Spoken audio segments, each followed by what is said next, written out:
तो देखिए हमारा जो विशेष रूप से जो महत्वपूर्ण पॉइंट है वो ये है जिसको ठीक तरीके से सुनना है। क्योंकि मैं पहले ही इस बात को बता देता हूँ सभी विद्यार्थियों को पहले ही इस तथ्य को अगर आप ठीक तरीके से सुन भर लेते हैं ना तो ये मान के चलिए कि इस तथ्य से संबंधित पूरे मेडिवल हिस्ट्री में से जितने भी महत्वपूर्ण क्वेश्चन बन रहे हैं पूरे मेडिवल हिस्ट्री में से लिख करके पढ़ा दूंगा पूरा। यानी कि इस तथ्य में मैं पूरे मेडिवल हिस्ट्री में से जो इनके महत्वपूर्ण विषय वस्तु है इस पॉइंट की यानी कि जजिया का मैं इसी तथ्य के माध्यम से समझाऊंगा। ठीक है, यानी कि फर्स्ट टू लास्ट। तो ये नहीं है कि मैं सिर्फ फिरोज शाह तुगलक के बारे में बताऊंगा, फिरोज शाह तुगलक से संबंधित तो बताऊंगा ही, लेकिन उसके अलावा जो अन्य बातें इससे लिंक कर रही है मैं उसको भी बताऊंगा। ठीक है, तो ध्यान से सुनेंगे।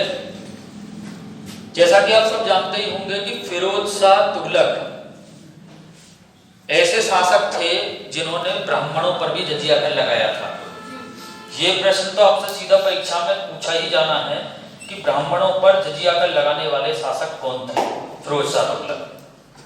लेकिन बात ये नहीं है, मैं इसके अन्य तथ्यों पर भी पहलुओं पर भी विचार करने वाला हूं, इसलिए ध्यान से सुनेंगे एक एक पॉइंट को।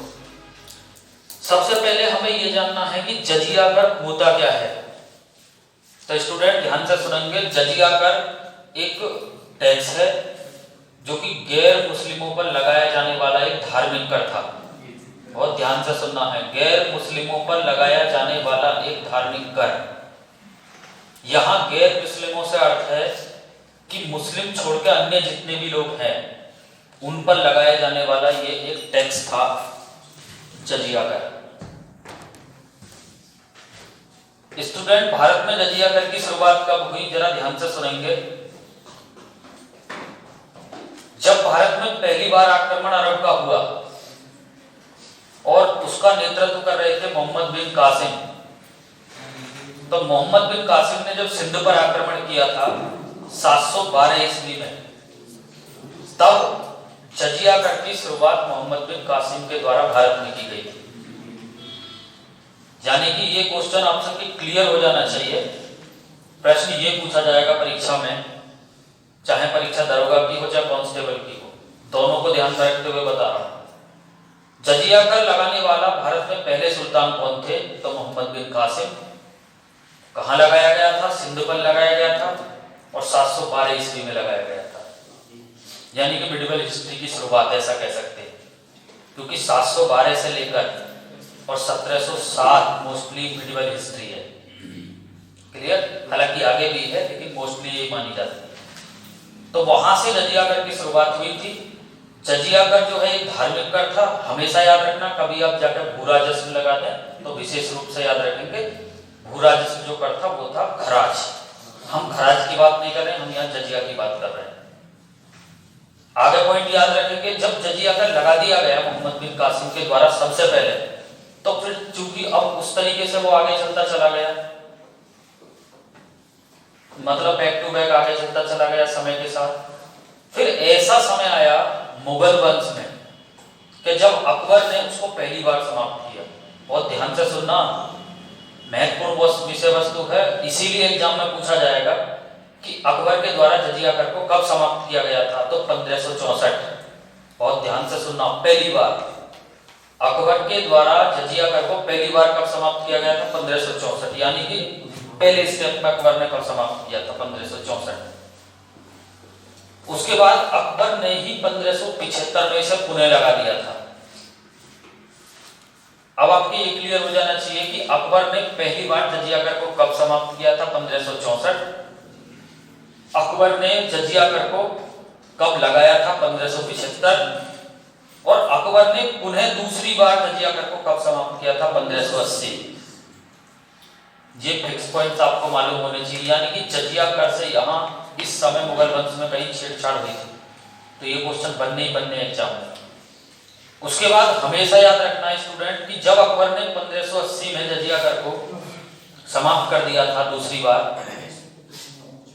तो जस्ट 99 वर्ष बाद, यानी कि 99 वर्ष बाद 1679, 1580 के बाद 1679 में औरंगजेब ने इसे फिर से शुरू कर दिया, फिर से लगा दिया।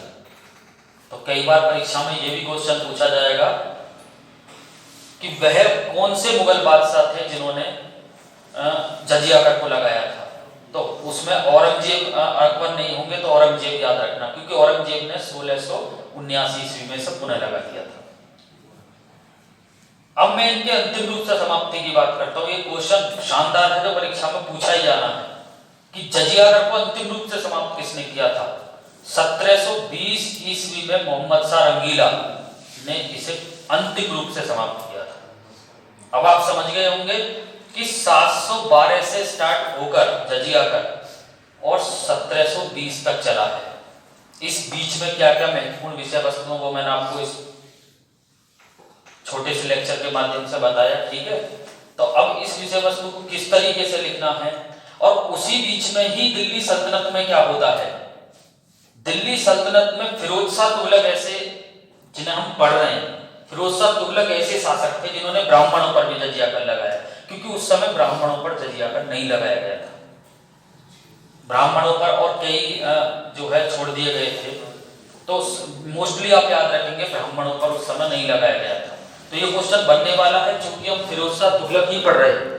तो फिरोज शाह किसने ब्राह्मणों पर भी जजिया कर लगाया, तो ब्राह्मणों पर भी अगर किसी ने जजिया कर लगाया था तो वो था फिरोज शाह तुगलक। यानी कि दिल्ली सल्तनत से इससे रिलेटेड क्वेश्चन यहाँ। अगर उससे पहले की बात करें स्टूडेंट, तो मोहम्मद बिन कासिम से संबंधित इनके कुछ फैक्ट्स।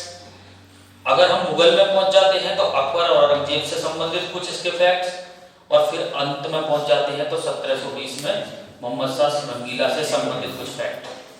तो जजिया का क्या था मेरे हिसाब से समझ में आ जाना चाहिए। चलिए अब लिखिए, इस प्रकार लिखना है।